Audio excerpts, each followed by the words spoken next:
चलिए चलते हैं चैप्टर 6 से नेक्स्ट श्लोक की ओर। सर से निवेदन कि चैप्टर 6 का नेक्स्ट श्लोक 23 लेंगे सर आज। सर को प्रणाम। तो ये जो 23वां श्लोक है, इसमें जो ध्यान के आनंद की बात भगवान जी कर रहे थे पिछले 3 श्लोकों से, उसका समापन करते हैं। भगवान जी कहते हैं, तम विद्या दुख संयोग वियोगम योग संगितम स निश्चयन योक्तव्य योगो निर्विण चेतसा।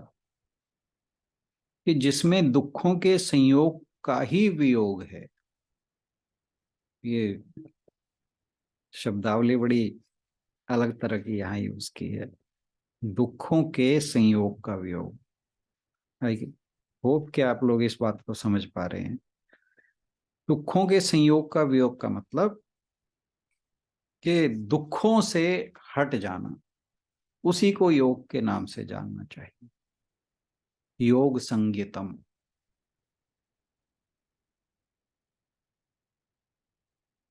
उस ध्यान योग का अभ्यास ना उकताए हुए चित्त से निश्चय पूर्वक करना चाहिए। कि वह योग जिसमें दुखों के संयोग से वियोग है, ये समझो इसको।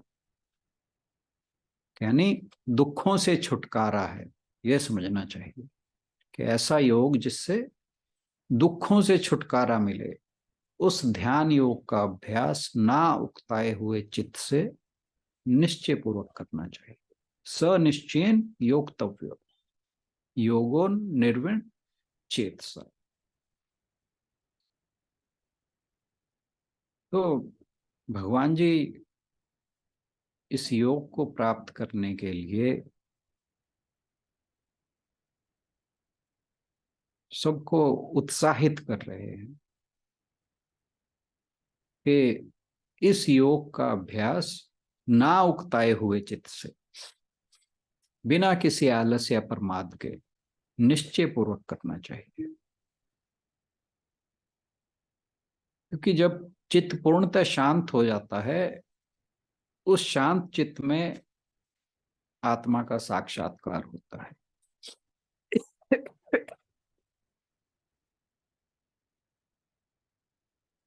और यह स्थिति जो है वो परमानंद स्वरूप है। लेकिन ये संभव तभी है जब जीव शरीर, मन और बुद्धि इनके साथ अपना तादात्म्य त्याग देता है। यानी उसकी आइडेंटिफिकेशन जो है इनसे हटकर अपने स्वयं के स्वरूप पर होती है। भगवान जी कह रहे हैं कि दुख के संयोग से वियोग ही योग है। तो यहाँ आप देख रहे होंगे थोड़ा सा पैराडॉक्स सा है कि भगवान ने वर्डिंग ही ऐसी यूज की है। जो संसार के हमारे जितने भी विषय भोग हैं, वो दुखों से संयोग कराते हैं हमारा, और उससे वियोग, उससे बिछड़ना ही योग है। यानी दुखों से निवृत्ति ही योग है, ये समझना चाहिए। क्योंकि योग शब्द का अर्थ है जुड़ना, संबंध होना, युक्त होना। तो दुखों के संयोग से जो छुटकारा है, उस स्थिति को योग कहा है। क्योंकि मनुष्य का तादात्म्य जब तक मन, बुद्धि और शरीर के साथ रहता है, उसे हमेशा दुख ही प्राप्त होते हैं। हमें सुख की झलक तो मिलती है, लेकिन वो अंततः दुख का ही कारण बनता है। इसीलिए इस संबंध को दुख से संयोग कहा है। और मनुष्य का जीवन भर इस दुख के साथ संबंध कभी नहीं टूटता। तो भगवान जी कह रहे हैं कि ध्यान का योग ही एकमात्र ऐसा साधन है जिसके द्वारा हम दुखों से, इस संबंध से छुटकारा पा सकते हैं।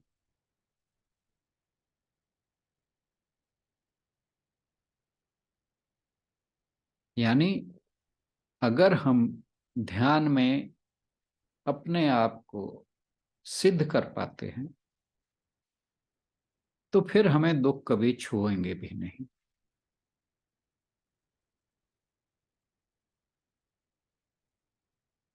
दुख, नो डाउट, हम उन्हें कभी अपने पास आने से रोक नहीं सकते, लेकिन ध्यान में सिद्ध होने के बाद हमारा उनसे संयोग नहीं रहता, हम उनसे कभी जुड़ते नहीं हैं। जैसे कमल के फूल के ऊपर पानी की बूंदें नहीं टिकती, इसी प्रकार जो ध्यान में सिद्ध है उसके साथ दुख कभी टिक नहीं पाते।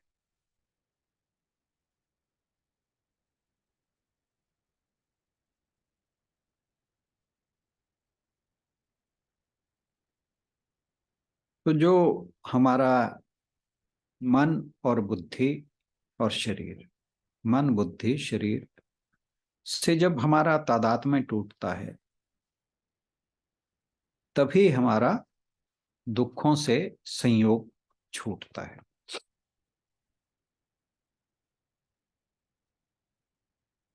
लेकिन इसके लिए हमें प्रयत्न से, अपने प्रयास के द्वारा अपने मन को बाह्य विषयों से हटाकर अपनी आत्मा में स्थिर करना पड़ता है।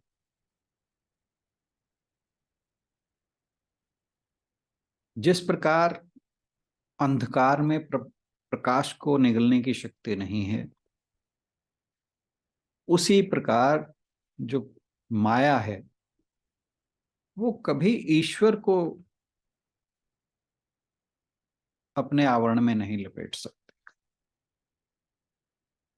क्योंकि ईश्वर का स्वरूप दिव्य आनंद का है, जबकि माया का दुख। तो जो ईश्वर के दिव्य आनंद को प्राप्त कर लेता है वो फिर कभी माया के दुख में नहीं फंसता।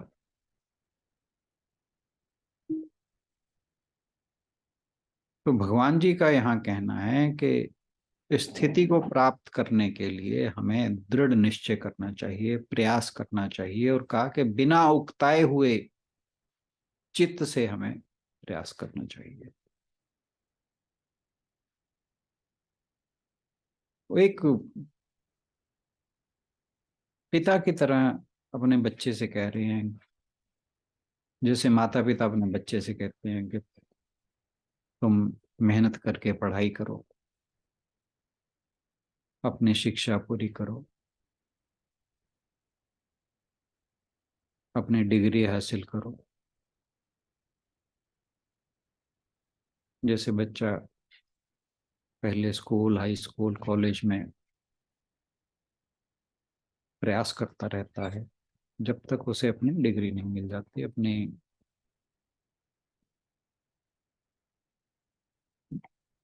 जो पढ़ाई जिस प्रकार की वो कर रहा है उसकी डिग्री तक प्राप्त नहीं कर लेता, तब तक तो वो लगा रहता है।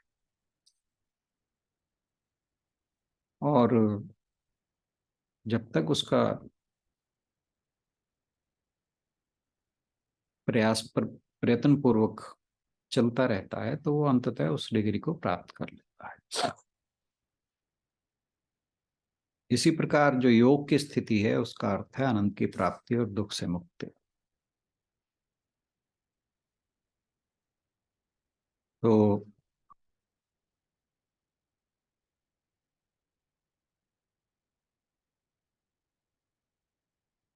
भगवान जी हमें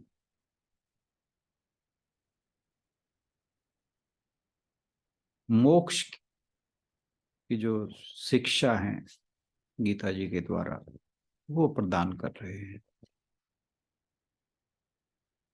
जब मैं और मेरा का भाव त्याग दिया जाता है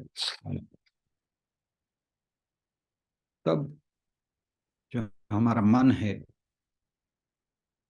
वो अपने स्वरूप में स्थापित होने में समर्थ होता है। हालांकि ये लक्ष्य आसान नहीं है, इसमें लंबा समय लगता है। रास्ते में बहुत तरह की बाधाएं आती हैं जो हमें इस मार्ग से भ्रष्ट कर सकती हैं, हटा सकती हैं, डिगा सकती हैं। इसीलिए भगवान जी कह रहे हैं कि अपने मन को मायूस नहीं होने देना है।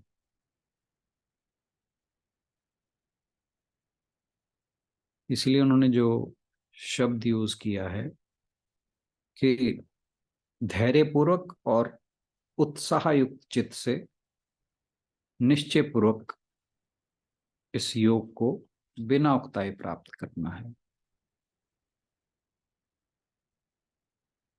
क्योंकि गीता का योग मनुष्य के लिए मुक्ति की साधना है। यह योग संसार को सुखी बनाने के लिए भगवान का प्रसाद है। इस योग का उद्देश्य है अनंत आनंद को प्रदान करना।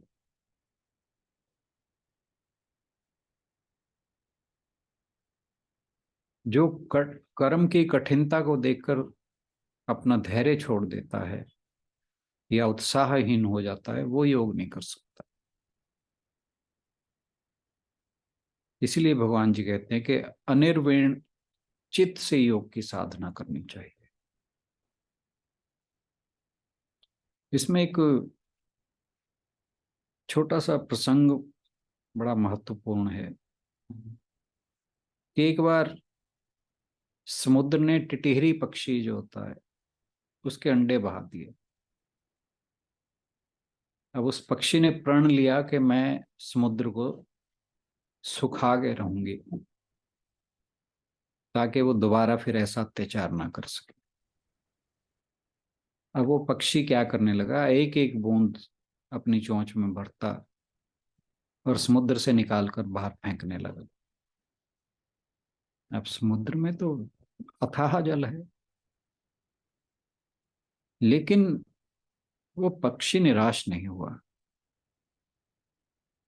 वो लगातार अपना कर्म करता रहा।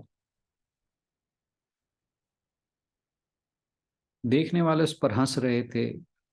साथियों ने उसे समझाया कि एक एक बूंद निकालने से कभी समुद्र खाली होगा, पर वो टिटेरी मानी नहीं।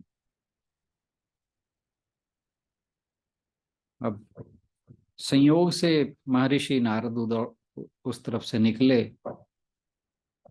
वो उस टिटेरी को देखकर हंसे और बोले कि एक जन्म की बात तो क्या, तू कई जन्मों तक भी अगर इस कर्म में लगे रही तो समुद्र को नहीं सुखा पाएगी। टिटेरी ने कहा कि महाराज, जितने मर्जी जन्म मुझे लेने पड़े लेकिन मैं समुद्र को तो सुखा कर ही छोड़ूंगी। नारद जी उस पक्षी की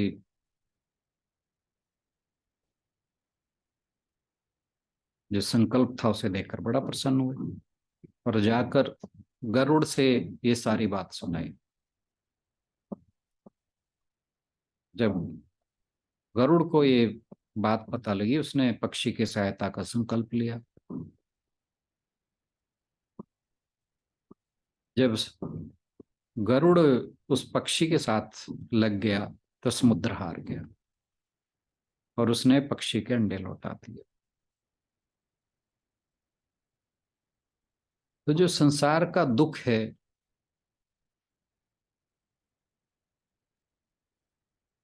उसको मिटाने के लिए ऐसा ही जिसका दृढ़ संकल्प है वही समर्थ होता है।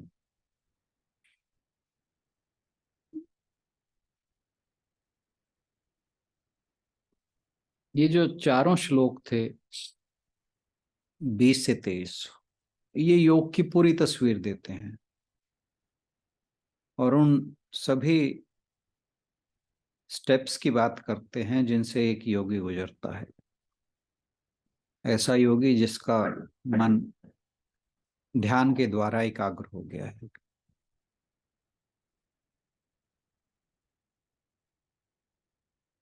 जो ध्यानी है उसका लक्ष्य निर्मल वैराग्य प्राप्त करना है।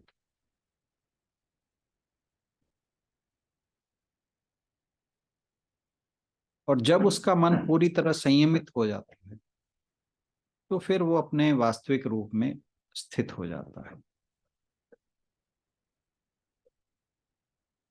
उसका अपने शरीर, मन और बुद्धि, इनसे तादात्म्य खत्म हो जाता है और वो एक ऐसी स्थिति में पहुंचता है जिसकी कोई वापसी नहीं होती।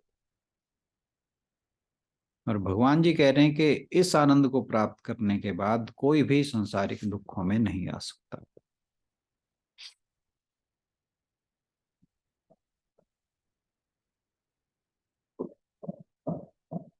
तो जो योग है, भगवान जी कहते हैं कि वो मनुष्यों का दुख के साथ जो संपर्क है उसका त्याग और आनंद के साथ जुड़ाव, यही योग है। और इस योग का अभ्यास परिश्रम पूर्वक और बड़े उत्सुक मन से करना है। ध्यान में सफलता तभी संभव है जब इसे दृढ़ विश्वास, दृढ़ता के साथ किया जाए, क्योंकि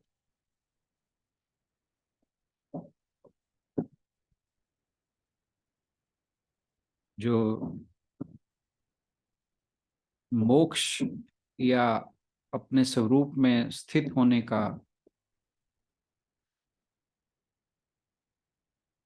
संकल्प है वो शीघ्रता पूर्वक पूरा नहीं होता।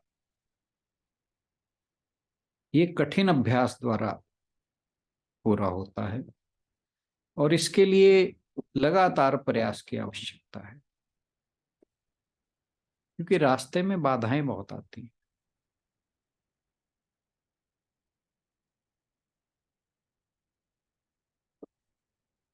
पतंजलि योग सूत्र घोषणा करते हैं कि बार बार जन्म और मृत्यु के रूप में दुख की जड़ विषय और वस्तु के बीच में संपर्क है, या आत्मा और वस्तुगत दुनिया के बीच अज्ञानता के कारण संपर्क है। और इस संपर्क के समाप्त हो जाने से दुख कष्ट भी सदा के लिए समाप्त हो जाती है।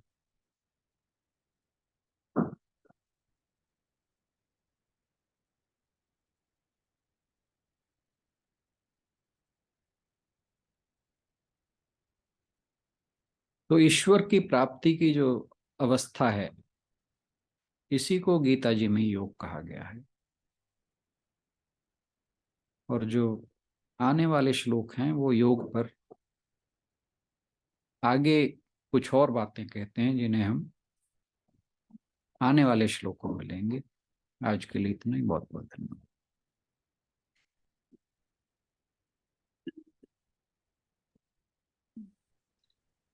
धन्यवाद राणा सर। सर, जो आपने इससे पहला श्लोक करवाया था उसमें उन्होंने सीधा सीधा दुखों से वियोग क्यों नहीं कहा, दुखों से के संयोग से वियोग क्यों कहा? भगवान जी की भाषा को यूज करने का तरीका है। मीन्स एक बात तो एक ही है ना, कान को ऐसे हाँ पकड़ना नहीं, या हाँ हाँ हाँ हाँ, नहीं आप बहुत जगह देखोगे ये बात। जब किसी भी बात को उन्होंने फोर्सफुली कहना होता है ना, तो आप बहुत से श्लोक हैं ऐसे, मैंने जहां जहां आए हैं मैंने इस बात को वहां पे बताया। फोर्थ चैप्टर में भी था, फिफ्थ चैप्टर में भी था। मेरे को श्लोक याद नहीं है वो कौन से थे, पर वो पैराडॉक्सिकल लैंग्वेज बहुत जगह यूज करते हैं भगवान जी। कल बताऊंगा मैं, ध्यान नहीं है मुझे अभी। दो तीन श्लोक हैं और भी जहां पर उन्होंने पैराडॉक्सिकल लैंग्वेज यूज की है।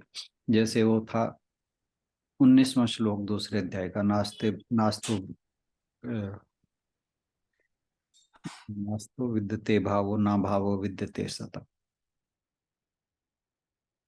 नास्तो विद्यते भावो न भावो विद्यते सतः उभयोरपि दृष्टवन्तः।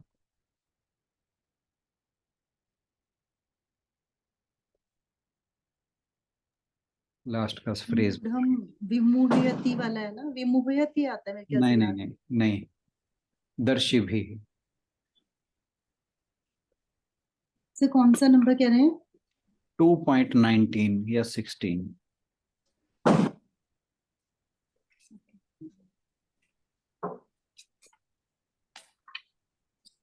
2.16 आई बिलीव।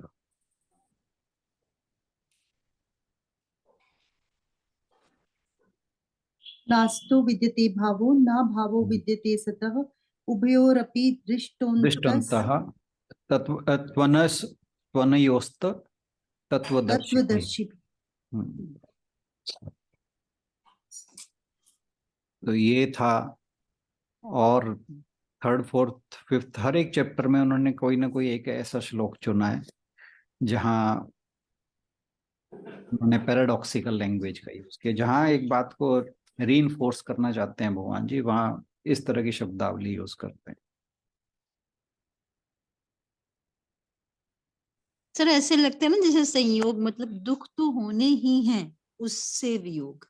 हाँ, ना? मतलब उन्होंने जो कहने की कोशिश की है वो ये है कि हमारा दुखों से संयोग तो है ही है, हाँ उसको तो मान के चलो, मतलब वो इनएविटेबल है। इनएविटेबल, उससे वियोग।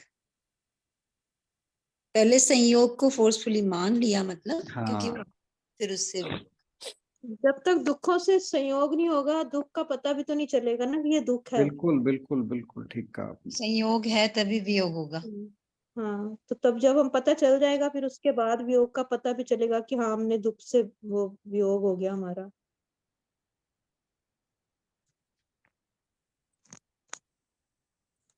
भगवान जी ने मनवा लेना है बस जो का।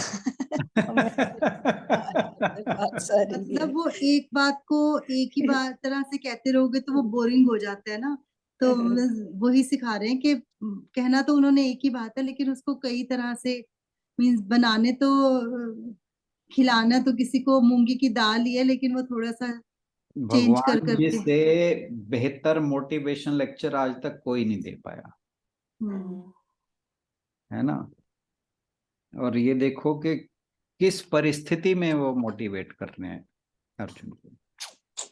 बैकग्राउंड देखो, वर्ल्ड के बेस्ट मोटिवेटर हैं वो।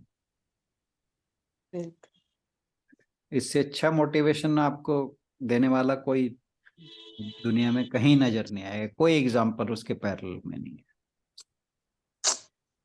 ठीक बात है। चलिए फिर धन्यवाद आप सभी का इतनी देर तक हमारे साथ बने रहने के लिए। कल मिलते हैं भगवत गीता के next session. Thank you. Thank you. प्रणाम सभी को। प्रणाम। सर।